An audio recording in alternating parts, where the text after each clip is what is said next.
नमो वरन्ताणं नमो सिद्धाणं नमो वार्याणं नमो वज्रायाणं नमो लोये शवसाहूणं शुद्धात्मानमनेकान्तं साधुमुत्तं मङ्गलम् वन्दे सन्दष्टसिद्ध्यर्थं सन्दष्टसप्रकाशकम् मङ्गलं भगवान् वीरो मङ्गलं गौतम गणे मङ्गलं कुन्दकुन्दाद्यो जयन्धर्मोऽस्तु मङ्गलम् सर्वमङ्गलमङ्गल्यं सर्वकल्याणकारकं प्रधानं सर्वधर्माणां जैनं जयतु शासनम् नमः श्रीवर्धमानाय निर्धूतकल्यात्मने सालोकानां तलोकानां यद्विद्यादर्पणाय ते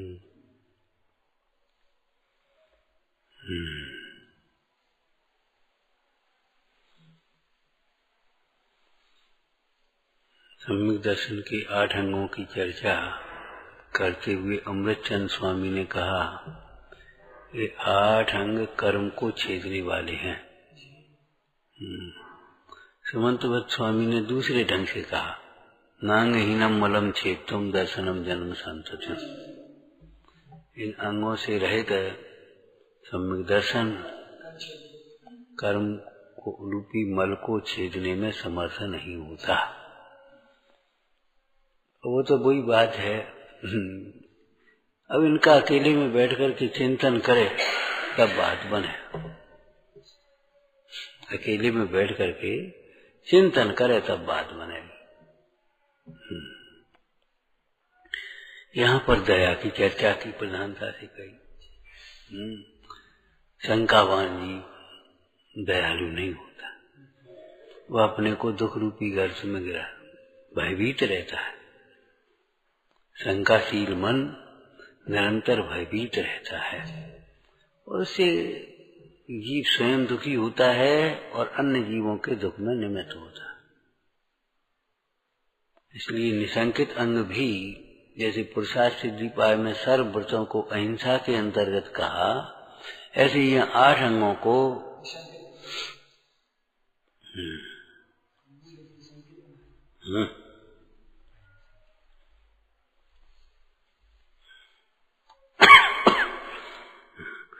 माने लौकिक शब्द का प्रयोग करो इसमें। तत्वों के संबंध में निशंकित होने में, निशंकित रहने में अपना ही भला है। मन में शंकाएं पाली रहना, अटकलें लगाती रहना, भयभीत बनी रहना, ये अपना ही बुरा करने का कारण है। इससे अपना ही बुरा होता है।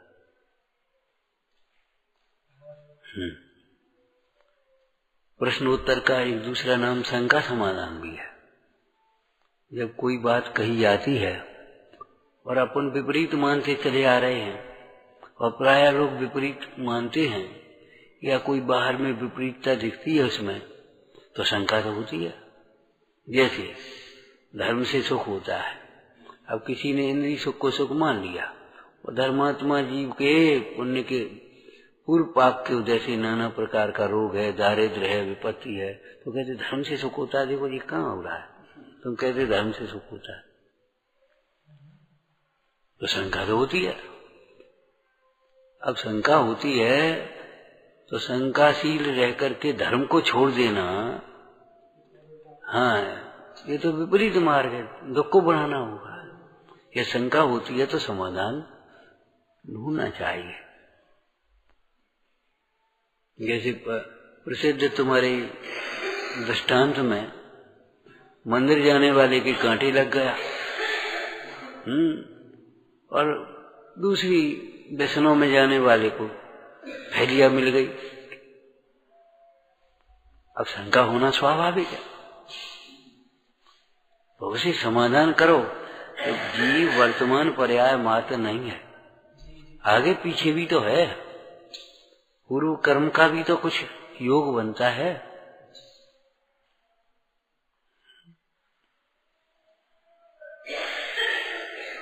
मंदिर जा रहा था इसलिए कांटा लगा, ऐसा नहीं।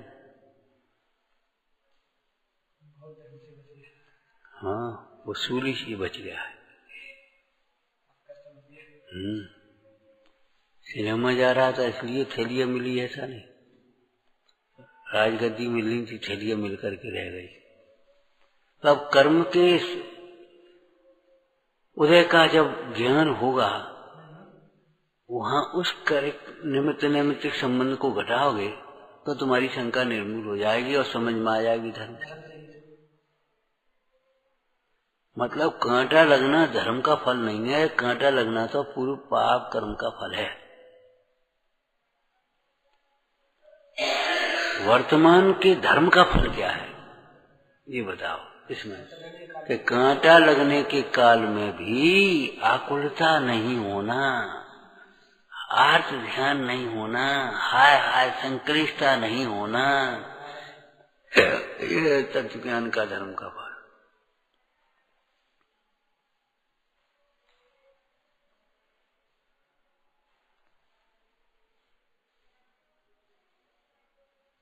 प्रतिकूलता में भी समता रहना ये धर्म का फल है। अनुकूलता में भी समता रहना, तृष्णा नहीं होना, ये धर्म का फल है। प्रवचन साल की माया पुण्य की तृष्णाए तंता बाधित है। सही है ये। स्यात्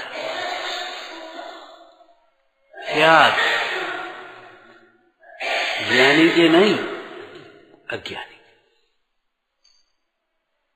अज्ञानी को पुण्य के उदय से ज्यों-ज्यों भोग संयोग सामग्री मिलती है त्यों-त्यों तृष्णा बढ़ती है, ज्ञानी को थोड़ी बढ़ेगी।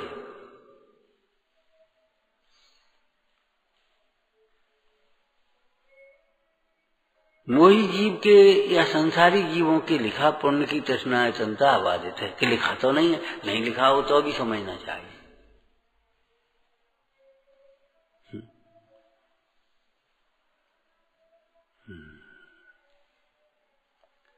इसी प्रकार सवेरे चर्चा की थी, वांछाओं के अधीन होता हुआ जीव अपने को दुख में पटकता है, दुखों के सागर में डूबता है।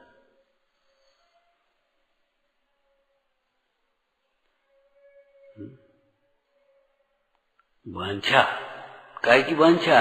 विषयों की वांछा।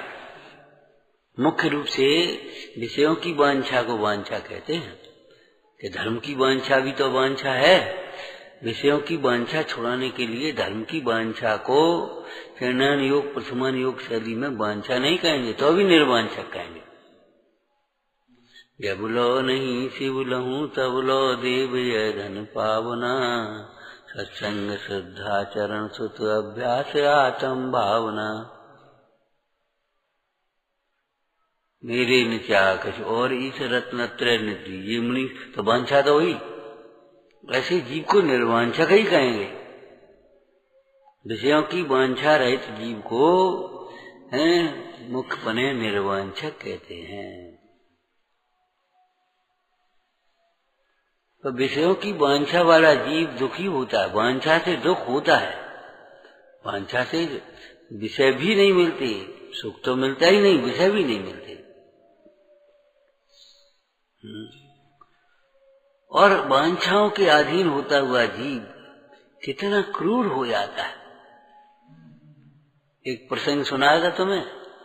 सीता से रावण ने कहा, सीते मेरे सामने देख तो सही, मुझ में कमी क्या है ये बता। जो तू मुझे अंगीकार नहीं कर रही है, मुझ में कमी क्या आकर के बता। तब सीता ने क्या कहा, कमी क्या है? एक कमी हो तो बताएं। कमी कमी तो है, स्वरूप से च्युत हुआ तो दोष ही दोष तो खड़े हो गए। अब जिन आज्ञा से विमुख हुआ तो दोष ही दोष तो खड़े हैं। कमी क्या है हमें? हमारी गलती क्या है? अरे हम क्या बताएं, गलती गलती तो है। तुझे शील की महिमा नहीं है, मुझ पति के वियोग में दुखी हो रही हूं मैं, मेरे ऊपर दया भी नहीं है। विचार करो। भाइयों का स्नेह टूट गया, मंत्रियों की मंत्रणा टूट गई। विचार करो। अनीति, राजा का राजपद नीति छूट गई।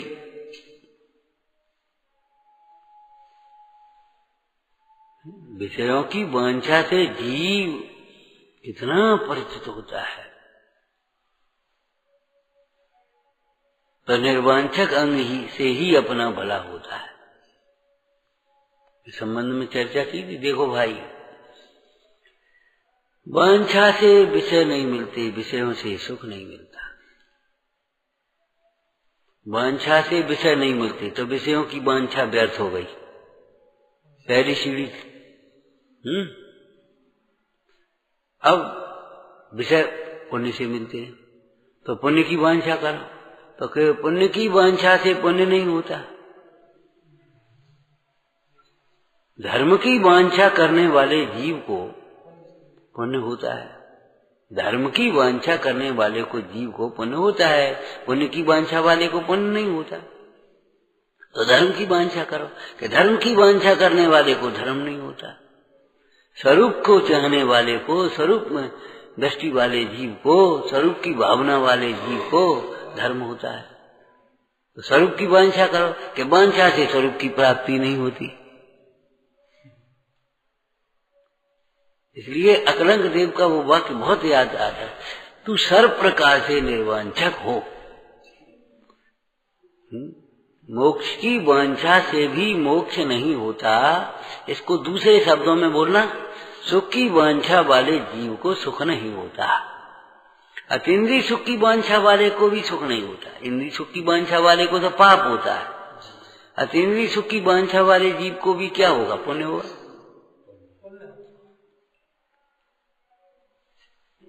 क्रम समझ में आ गया ना? देखो, ये जीव को सुख के लिए विषयों की वांछा होती है, तो विषयों की वांछा से विषय नहीं होते, पाप होता है। इसे तो पुण्य से होते, तो पुण्य की वांछा करो, तो पुण्य की वांछा से पुण्य नहीं होता। तो धर्म की वांछा करो, तो धर्म की वांछा से धर्म नहीं होता। धर्मी के आश्रय से धर्म होगा। तो धर्मी की आत्मा की वांछा करो, आत्मा में को सुने, तो आत्मा की वांछा से आत्मा नहीं मिलता। तत्व निर्णय करने पर वेद ज्ञान होता है, वेद ज्ञान होने पर दोहराओ। तुम्हें तो तुमने सुना था बहनों? अरे भैया, हाँ बोलो। वेद ज्ञान होने पर परिणति अंतर्मुख होती है। अंतर्मुख उपयोग में स्वरूप का ग्रहण होता है। अस्वरूप के ग्रहण से, ग्रहण कहो अनुभवन कहो, स्वरूप के अनुभवन से धर्म होता है, सुख होता है, सब होता है, वांछा का भाव होता है। इसलिए भगवंतों की स्तुति में लिखा है पूरा, हे भगवान आप वांछाओं को पूरी करने वाले ही नहीं, वांछाओं का अभाव करने वाले। हमने अक्षय और चमत्कार इसी में देखा है। वांछा लेकर के जाओ और वांछा का अभाव हो जाए, बस यही तो चमत्कार है, यही तो अक्षय है, यही तो भक्ति का फल है। और उसका दृष्टांत भी आपको बताया था, वैद्य के समीप जाने का फल रोग का अभाव होना है। वैद्य की बात मानने का फल रोग का अभाव होना है। ऐसे भगवंतों की भक्ति का फल भी राग का अभाव होना है।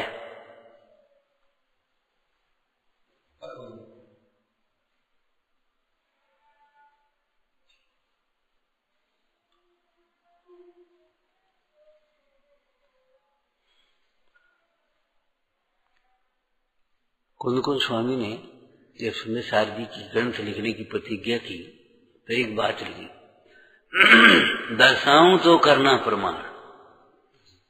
क्या मतलब हुआ?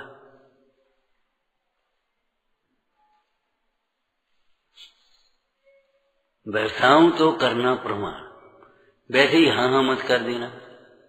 उसकी तो कोई वैल्यू ही नहीं है, जो चुप रह जाए हाँ हाँ कर दे, बस वैसे ही बिना समझे। वो तो केवल अनादर उपेक्षा का परिणाम है, पाप बांधता है। हाँ ठीक है ठीक है ठीक है, कुछ ठीक नहीं। दर्शाऊं तो करना प्रमाण का प्रमुख अर्थ तो क्या है बोलो? मैं जो कह रहा हूं, यहाँ तो समयसार जी की चर्चा है। समयसार माने अरे उस भाषा में बोलो, एकत्व विभक्त आत्मा। संसार अर्थात एकत्व विभक्त आत्मा, पर से भिन्न, अपने अनंत धर्मों से अभिन्न एक आत्मा। एकत्व विभक्त का मतलब परद्रव्य, दूसरे कलश की टीका में से बोलना, परद्रव्य और परद्रव्य के भावों से भिन्न और परद्रव्य के लक्ष्य से होने वाले विकारी भावों से कथनचित भिन्न, ऐसा लिखा हुआ पढ़ना। तो परद्रव्य परद्रव्य से भिन्न, एकत्व विभक्त, विभक्त हो गया माने पर से भिन्न। और एकत्व का अर्थ क्या? अपने अनंत धर्मों में व्यापक एक, ऐसा। एकत्व का मतलब अकेला सुना एक नहीं, हाँ, अनंत धर्मात्मक एक। ज्ञान का विशेषण दिया अनेकाकार एक, अनेकाकार होते हुए भी एक। अगर उस ज्ञान को, ज्ञान परिणति को देखें, केवल ज्ञान को ही मान लो देख लें, तो केवल ज्ञान कैसा है? एक ज्ञानाकार, निश्चय से, स्वरूप से देखो, और व्यवहार से देखो तो समस्त विश्व के लोकाकार, ज्ञाकार।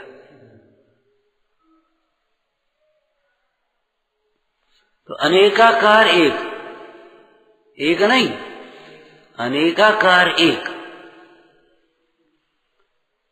एकत्वे नियतस्य शुद्ध नये तो व्याप्तोर्यदस्य आत्मनः पूर्ण ज्ञान घनस्य दर्शन में हो द्रव्यांतरेभ्य पृथक। ये है एकत्व विभक्त।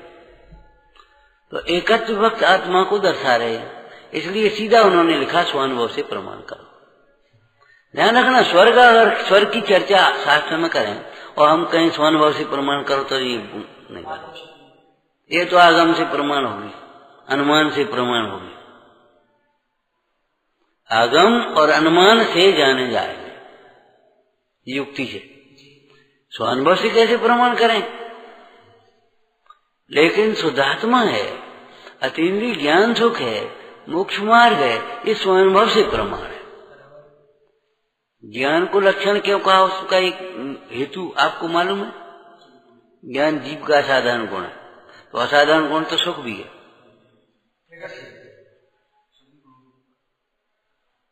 सुख पुद्गल में है, धर्म धर्म आकाश काल में है, विशेष गुण है कि नहीं? विशेष गुण होने मात्र से लक्षण नहीं हो गया। ज्ञान स्वसंवेदन से प्रमाण है, उसे प्रमाण करने के लिए किसी अन्य की जरूरत नहीं है। जिसको परिशिष्टि में कहा ज्ञान स्वयं प्रसिद्ध है, उस प्रसिद्ध के द्वारा अप्रसिद्ध शुद्ध आत्मा को प्रसिद्ध करेंगे। दृष्टांत प्रसिद्ध होना चाहिए, लक्षण प्रसिद्ध होना चाहिए। अगर वो भी अप्रसिद्ध करेंगे तो फिर वो प्रसिद्ध कैसे होगा?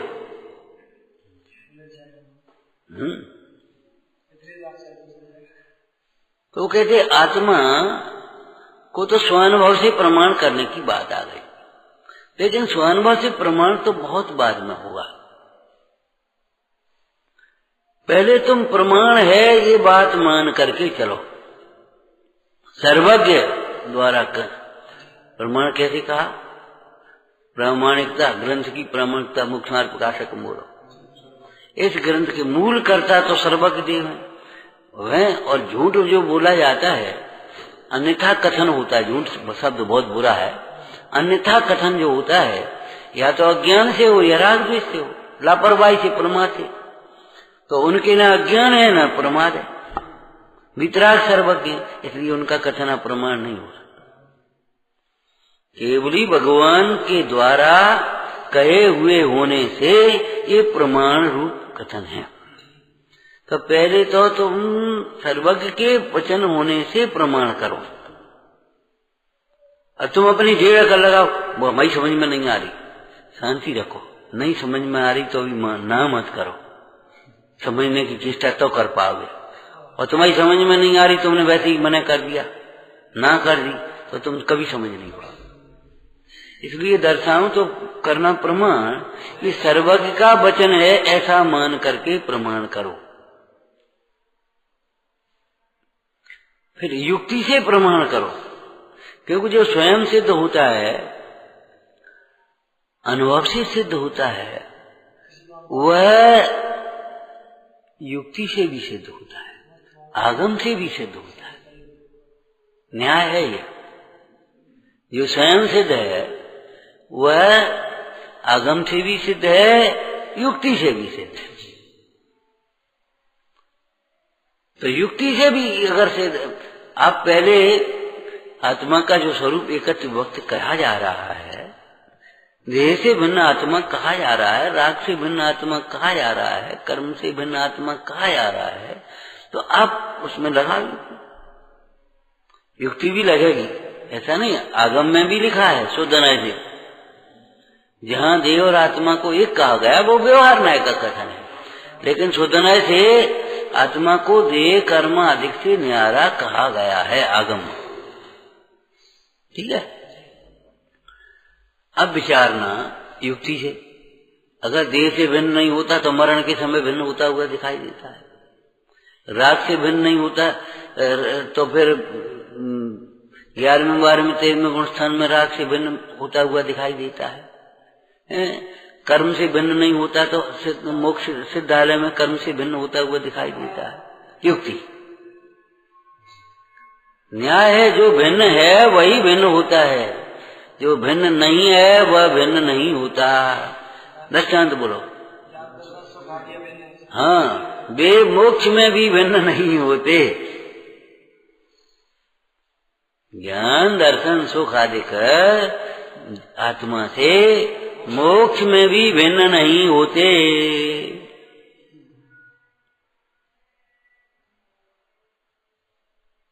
चुप रहो। तो चुप तो रहना इसलिए कह रहे हैं, प्रमाण माने उसके बारे में विचार करो, विचार करके बोलो, मुंह फट होकर के जल्दी से आना मत कर दे। एक नीति में कथन आया, रहमन चुप हो बैठिए देख दिनन को फिर। तो चुप हो बैठिए माने निरुद्यमी होकर बैठिए, ये थोड़ी लिखा है। रहमन चुप हो बैठिए देख दिनन को फिर, जब नी के दिन आए बनत न लगे दे। तो चुप होकर के बैठना मन निरुद्यमी होकर बैठ जा, भक्ति नहीं करो, वहां तत्व विचार नहीं करो, इलाज नहीं करो, उसका उपाय मत करो। ये कहाँ लिखा? क्या लिखा है ना चुप होकर बैठे। तो चुप होने का मतलब ये है उल्टा सीधा मत सोचो, उल्टा सीधा मत बोलो। मौने में एक शब्द भी लिखा, क्रोधे मौनम, हमेशा मौन नहीं। अजी बोलिए बोलिए। क्षमा, क्षमा तो पहला धर्म है। क्रोध मिथ्यात्व के बाद पहला दोष है, मिथ्यात्व के बाद सबसे बड़ा दोष क्रोध है, और क्षमा पहले धर्म है। अब क्षमा ही नहीं करोगे तो विनय क्या करोगे, सरलता क्या करोगे, फिर संतोष क्या करोगे, कुछ नहीं होगा।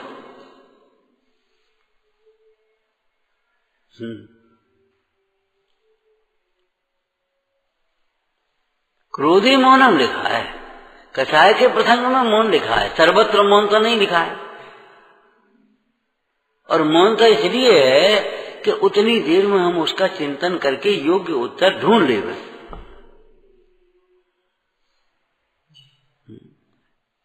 इंग्लिश की एक तुम्हें लाइन सुनाई, no reply best reply.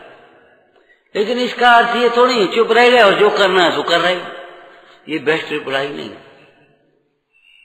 No reply best reply का क्या अर्थ हुआ बोलो?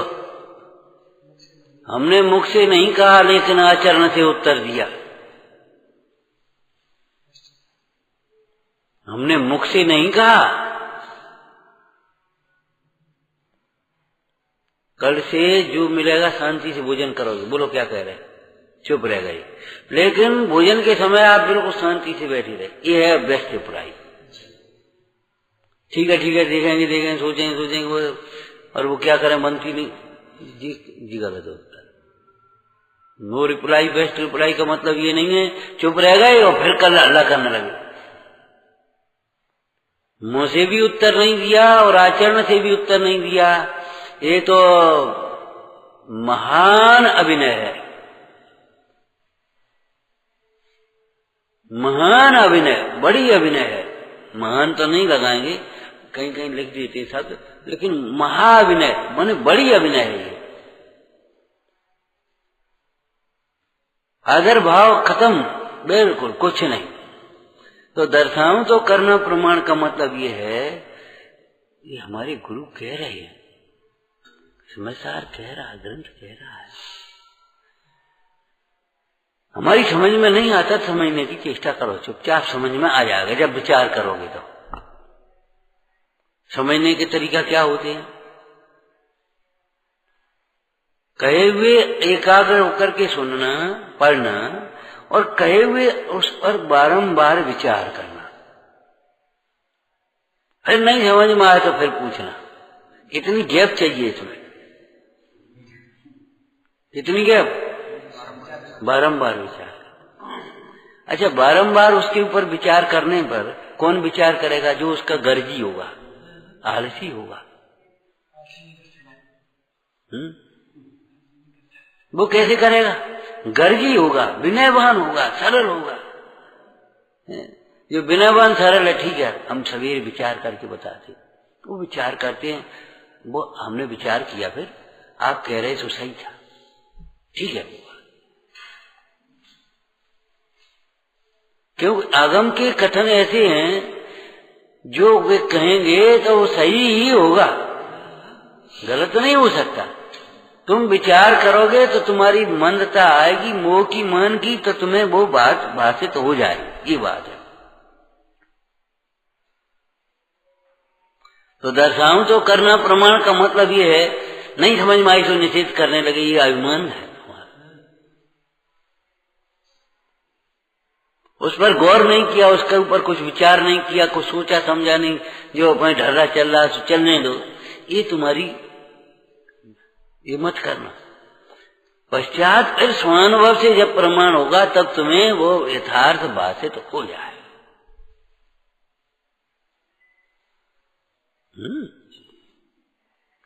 तो वांछा कि फिर अंत में पंडित जी ने क्या लिख दिया, वो अकलंक देव ने क्या लिख दिया? तू सर्व प्रकार से निर्वांछक हो, क्यों सर्व वांछाएं व्यर्थ हैं। पहली वांछा व्यर्थ कैसे हो गई? सुख की वांछा करता है और सुख के लिए भोगों की वांछा करता है, तो पहली वांछा व्यर्थ हो गई। भोगों से सुख नहीं होता। सुख की वांछा करता है तो सुख के लिए वांछा से सुख नहीं होगा। अब भोगों की वांछा कर रहा है सुख के लिए, तो भोग नहीं हुए हमने। भोगों की वांछा तो पुण्य से होंगे, भोग से नहीं होगी। और पुण्य की वांछा पुण्य की वांछा से नहीं होगी, और धर्म की वांछा से पुण्य होगा। एक तो ऊपर ऊपर चढ़ती आप, और फिर धर्म की वांछा से धर्म नहीं होगा, तो धर्मी के आश्रय से धर्म होगा। तो हम धर्मी की वांछा करेंगे तो धर्मी की वांछा से धर्मी नहीं मिलेगा। इसलिए सर्व प्रकार से निर्वांछक होना चाहिए। अब इसको दो भाषा में बोल दो आप, बोलो। निर्वांछकता व दया है, अहिंसा है, और वांछा व पाप वही निर्दय, अदया, दया नहीं है, क्या है? अदया, निर्दयता, हिंसा है वांछा।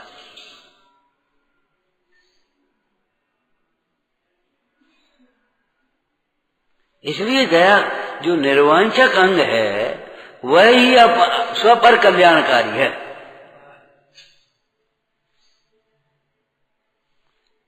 जिन्हें स्वपर कल्याण करना हो की भावना हो, सब प्रकार से निर्वांछक होना चाहिए। सवेरे चर्चा की थी, भैया इतनी निष्प्रयता हो तो उपदेश देना, कुछ कहना किसी से कि नहीं मानेगा तो खेद नहीं करेंगे। और गांव के लोग हमारे भद्र परिणामी छोड़ मंद कसाई क्या भी नहीं माने तो मत मानो, अपन का छोटे हो गए। अपना काम कहे उसको अपन ने कहीं समझाए, नहीं मानो तो अपन कौन छोटे हो गए, खा लें अपन का मत मानो। किसी समय होश आएगा तो ये तो कहेगी हाँ बात तो सही कहती, बात तो सही, हमारी भूल थी। एक विचारक ने लिखा, तो विचारक तो माने विचार करके ही लिखेंगे। क्या लिखा? ज्ञानी के वचनों का अज्ञानी बाद में विश्वास कर पाते। ज्ञानी के वचनों का अज्ञानी बाद में विश्वास कर पाते। अब बाद में विश्वास करने से क्या, उस वैद्य ने सही कही थी। अब अपना तो इतना समय चला गया, नुकसान हो गया, रोगी की मर गया, अब सही कही थी तो क्या मतलब निकलो है। पानी बहुत गहरा है, डूब जाओगे लहरते हो, और डूब गए और सही कही थी।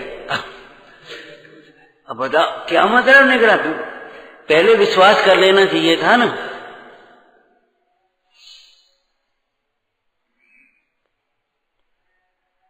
तो निसंकता, ऐसे ही निर्वांछकता, यही स्वपर कल्याणकारी है। वर्तमान में भी दुख का अभाव होता है वांछा रहित होने जीव को, और वांछा न होने से, निर्वांछकता से आगामी कर्म का बंध नहीं होता।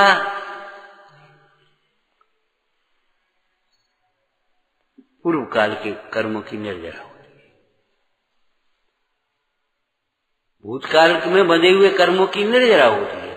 वर्तमान में क्लेश नहीं होता, आगामी कर्म का बंध नहीं होता।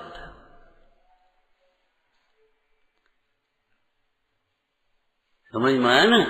हाँ, इसलिए ये निर्वांछकता बहुत बड़ी चीज है। उस दिन सवेरे एक बात और भी कही थी, मैंने केवल धन की ही वांछा नहीं, परसों धन की चर्चा की थी। जो धन को ही सर्वस्व समझता है वह संगति करने लायक नहीं। ऐसे ही पद प्रतिष्ठा को भी जो सर्वस्व समझता है वह भी संगति करने लायक। भोगों को ही जो सर्वस्व समझता है, खाओ पियो मस्त रहो आराम से, ऐसी जीव की संगति मत कर तो मर जाओगे। अर्थ का पक्षपाती, भोगों का पक्षपाती का ऐसा आया ना उसमें, तो उसको ही सर्वस्व समझता है। अरे सर्वस्व तो अपना शुद्धात्मा, अपना सर्वस्व। जो स्त्री पति को सर्वस्व समझे वही तो शीलवान है, वही तो प्रतिष्ठित है। और बाद बाकी चाहे किसी को सर्वस्व समझती है। ऐसे जो परिणति अपने स्वभाव शुद्धात्मा को ही सर्वस्व समझती है, वही परिणति धर्मात्मा है, विवेकी है, ज्ञानी है। बाद बाकी पर को सर्वस्व समझने वाला ही पर है वह। फिर बाद बाकी उसके ऐसे विशेषणों का चिंतन करना जिनसे तुम्हारे वैराग्य बढ़े। पहला नंबर पर है, अध्रुव है, अशरण है, दुख का निमित्त है, कर्म बंध का कारण है। पर है, इतने से नहीं समझ में आता तो फिर वैराग्य चिंतन कराए। पर है, अरे अध्रुव है, ये भी अशरण है।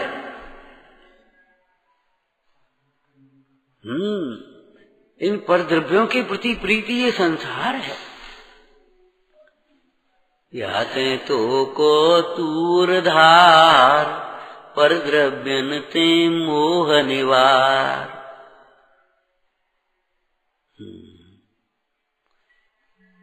ऐसे ही निर्विचिकित्सांग मतलब ये है कि आप निर्वांछक होकर के किसी दूसरे पर एहसान नहीं कर रहे।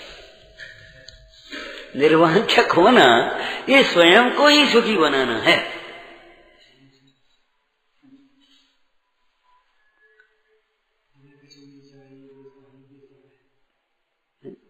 वांछाओं का दास तो सारे जगत का दास हो जाता है, और वांछाओं से जो उदास हो गया, त्यागी, इच्छाओं का त्यागी है, वही तो त्यागी है। सारा जगत उसका दास होता है। मिथ्यात्व के प्रसंग में जैसे टोटा मलजीन लगा, ऐसे ये शंका सब दोषों को लगा लेना। क्या जो जीव अपने को संसार नहीं ठगना चाहते, संसार समुद्र में नहीं डुबोना चाहते, वे इस मिथ्यात्व को सप्त व्यसन से भी बड़ा पाप जानकर पहले छोड़ो। ठीक है, तो पहले छोड़ो मिथ्यात्व की लिखी, फिर सप्त व्यसन को छोड़ो। साथ में ये भी तो लिखा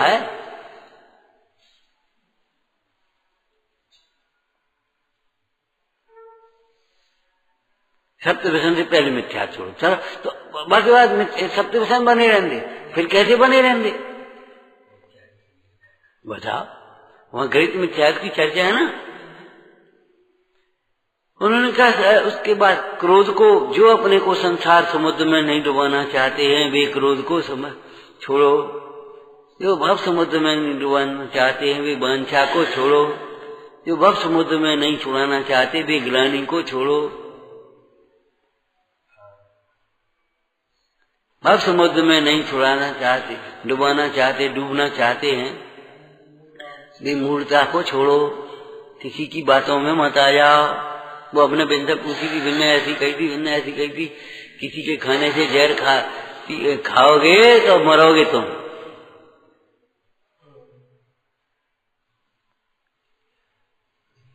ऐसे इन अंगों को अपने स्वदया और परदया के साथ जोड़ते हुए यहाँ पर चिंतन करने के लिए एक अवसर है विचारना। नंदी शोध स्वरूपी अविनाशी में आत्म स्वरूप, नंदी शोध स्वरूपी अविनाशी में आत्म स्वरूप, नंदी शोध स्वरूपी अविनाशी में आत्म स्वरूप। साची तो गंगाए बीच रागवाणी, अविच्छिन्न धारा निज धर्म की, जहाँ में अति विमल अगाध ज्ञान पानी, जहाँ नहीं संशयादि पंख की, सहसी तो गंगा ये वीत रागवाणी, अंग जा तरंग उछलत सुखदानी, संत चित मरार वृंद रमे, साची तो